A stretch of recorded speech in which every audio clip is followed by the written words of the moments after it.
बात नहीं देवी, तो सुनो, मैं अमर कथा जानता हूँ। उस अमर कथा के प्रभाव से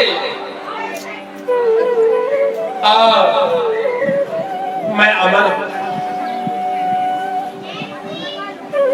मैया ने कहा भगवान मुझको भी अमर कथा सुनाओ, अमर कथा का पान कराओ ना।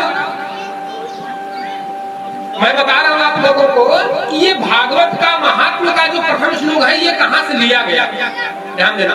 तो भगवान से माता ने कहा कि मुझे भी अमर कथा का पान कराओ। भगवान ने कहा देखो अमर कथा का पान करना इतना सरल नहीं देवी। अमर कथा का पान कराने से पहले एक नियम है कि ये कथा उसी स्थान पर हो जहाँ पे 2 व्यक्ति 3 व्यक्ति के अलावा अन्य कोई जीव न हो, नहीं तो जितने लोग सुनेंगे सब लोग अमर हो जाएंगे।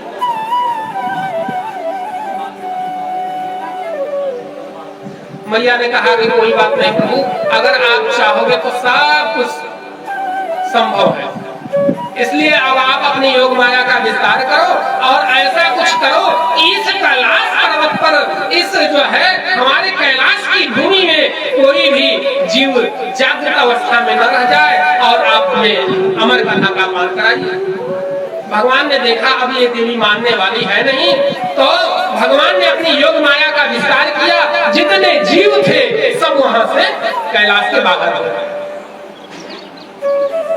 फिर क्या था, कथा प्रारंभ हुई। और ये अमर कथा जो है ना, यही श्रीमद् भागवत महापुराण की कथा है। ध्यान दें, इसे सप्ताह कथा कहते हैं।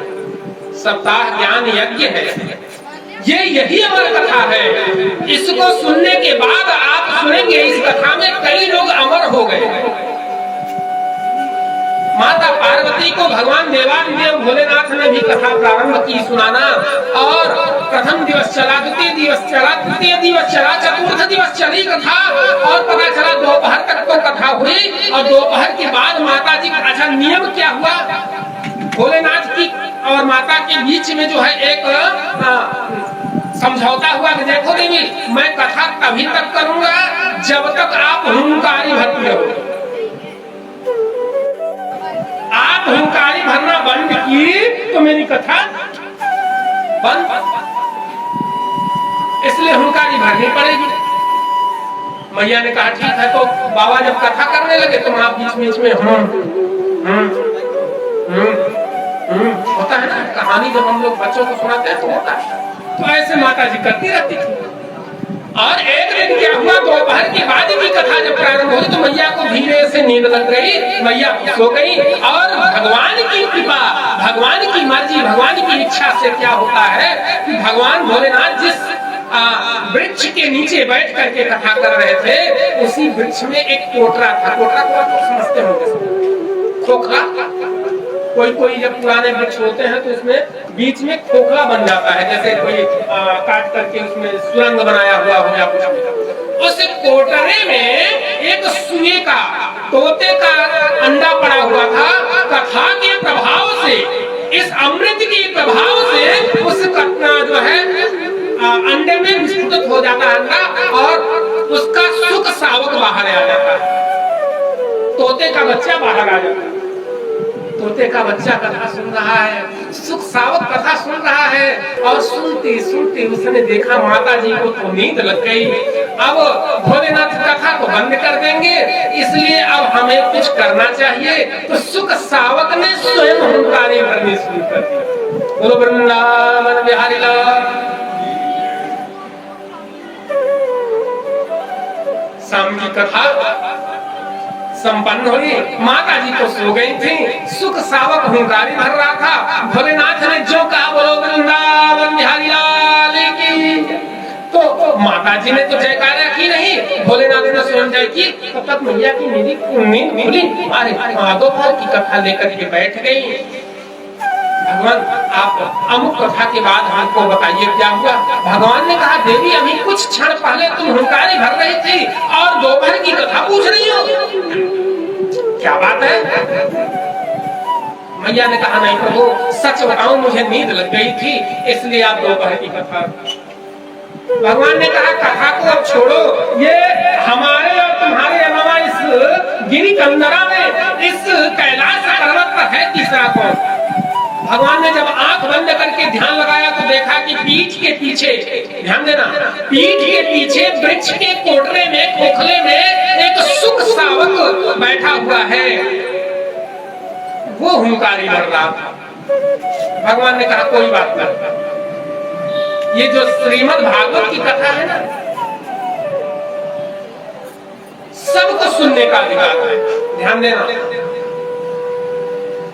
श्रीमद् भागवत की कथा सबको सुनने का अधिकार है। ब्राह्मण, क्षत्रिय, वैश्य, शूद्र, स्त्री, कोई भी हो, स्त्री पुरुष इत्यादि कोई हो, सबको सुनने का अधिकार है।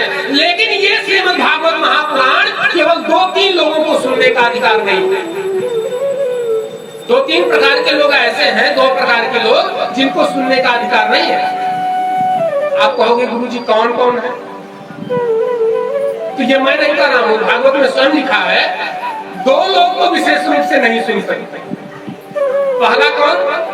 जो वक्ता के पीछे से सुन रहा हो, उनको सुनने का अधिकार नहीं। और सुनो, वो श्रोता नहीं, वो तो शत्रु है, उसे कदापि नहीं छोड़ना चाहिए। भगवान का कथन है कि शत्रु को कदापि नहीं छोड़ना चाहिए, शत्रु कभी कमजोर होता ही नहीं है। इसलिए पीठ के पीछे से कभी कथा मत सुनो, खड़े खड़े कथा सुन लो, लेकिन पीठ के पीछे से वक्ता की कथा मत सुनना। दूसरा कौन अधिकारी नहीं है? तो भागवत के महात्म्य में लिखा है कि गुरु दीक्षा विहीनस्तु नाधिकारः कथाश्रवे। आगे आप लोगों को सुनाया जाएगा कि जिसने विष्णु दीक्षा विहीन, जिसने विष्णु दीक्षा नहीं ली, जिसने भगवान नारायण की मंत्र की दीक्षा नहीं ली, गुरु मंत्र नहीं लिया, उसको भी कथा सुनने का अधिकार नहीं।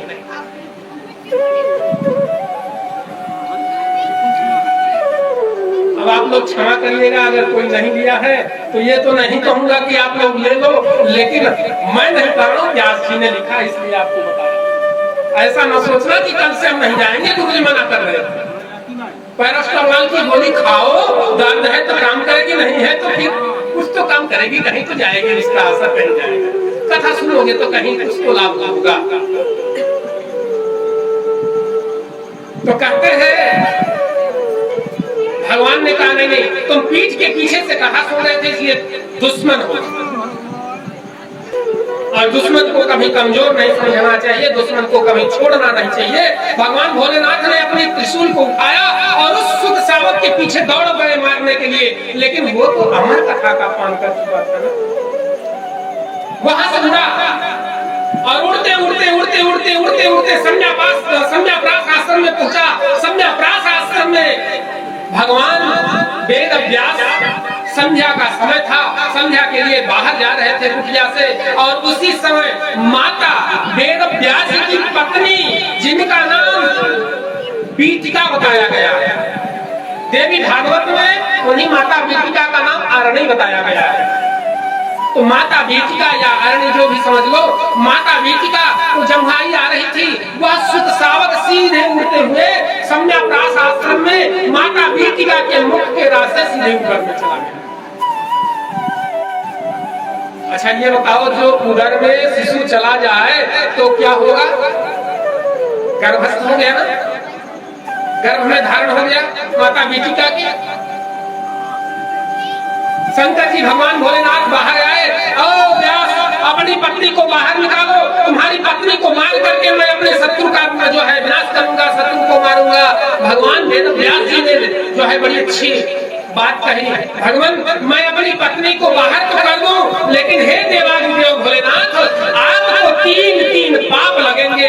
इन 3 पापों का अगर वहन करना हो, इन 3 पापों को जो है आप स्वीकार करते हो, तो मैं अपनी पत्नी को बाहर निकालूं और उसका वध करके आप शत्रु का वध कर डालें। भोलेनाथ ने कहा कौन कौन से 3 पाप लगेंगे? कहा देखो, जो गर्भस्थ शिशु हो, अब वह शिशु सावक जो है, सुत सावक जो है, हमारी ब्राह्मणी, हमारी पत्नी के गर्भ में जाकर के वास कर चुका है, अब वो गर्भस्थ शिशु हो चुका है, और गर्भस्थ शिशु की हत्या नहीं करनी चाहिए, नहीं तो भ्रूण हत्या का पाप लगेगा। दूसरा, जो गर्भस्थ शिशु है उसे ऋषि की संज्ञा दी गई है, तो ऋषि हत्या का भी पाप लगेगा। और सुनो प्रभु, मैं ब्राह्मण हूँ, इस नाते मेरी पत्नी क्या हुई? ब्राह्मणी हुई। और ब्रह्म बंधन हंतव्य आतताई बधारण, ब्राह्मण की कभी भी हत्या नहीं करनी चाहिए। इसलिए अगर आप आज मेरी पत्नी की हत्या करके अपने शत्रु का विनाश करेंगे तो आपको ब्रह्म हत्या भी लगेगी। शंकर जी ने कहा तो व्यास जी ये बताइए कि मेरा शत्रु कैसे मिले, मैं कैसे उसको मारूं?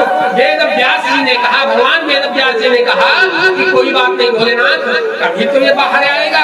जिस दिन बाहर आएगा उस दिन हाथ पकड़ के और आपको दे दूंगा। आप चाहे चूरन बनाना, चाहे चटनी बनाना, चाहे जो मधुर करना। लेकिन ये शिशु जो है ये क्या सुन चुका है? अमृत कथा सुन चुका है, अमर कथा सुन चुका है। तो ये तो अंदर से भी सब कुछ सुन रहा है। और हमारे इतिहास गवाह है इस बात के कि गर्भस्थ शिशु, विशेष माताओं के लिए ये सूचना है कि गर्भस्थ शिशु जो होता है बाहर की समस्त एक्टिविटी को जानता है, समस्त व्यवहारिक जगत की समस्त बातों को समझता है, जानता है, पहचानता है, समझता है। मौका आएगा तो मैं बताऊंगा। इसलिए माताओं को, जो गर्भवती माता है, तो उनको धर्म का आचरण करना चाहिए। इसीलिए आज हमारी संस्कृति एकदम बिगड़ती जा रही है, क्योंकि हम लोग धर्म का आचरण को छोड़ चुके हैं।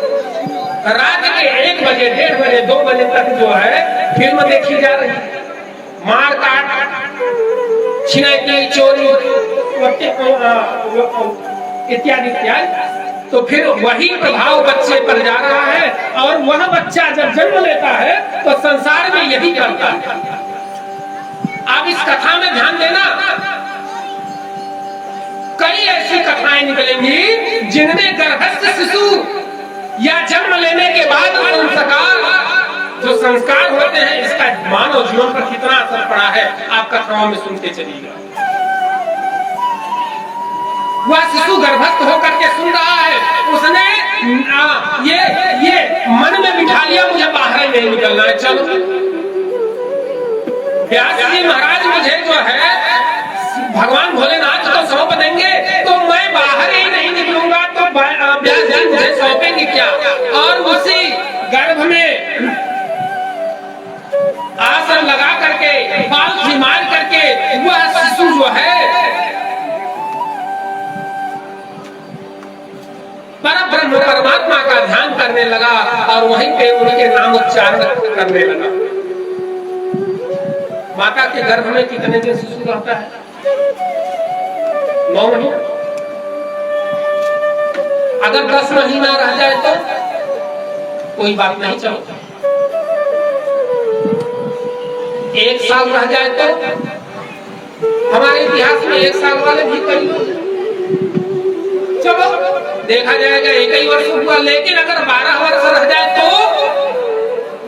हमारे ये सुख सावक जो है माता के गर्भ में 12 वर्ष तक रह गए और 12 वर्ष तक बढ़िया समाधि में, वहीं पे समाधि बना ली, अपना गर्भ में जो है समाधि बना लिया, आसन लगा करके ओम नमो भगवते वासुदेवाय इस 12 साक्षर मंत्र का जाप कर दिया।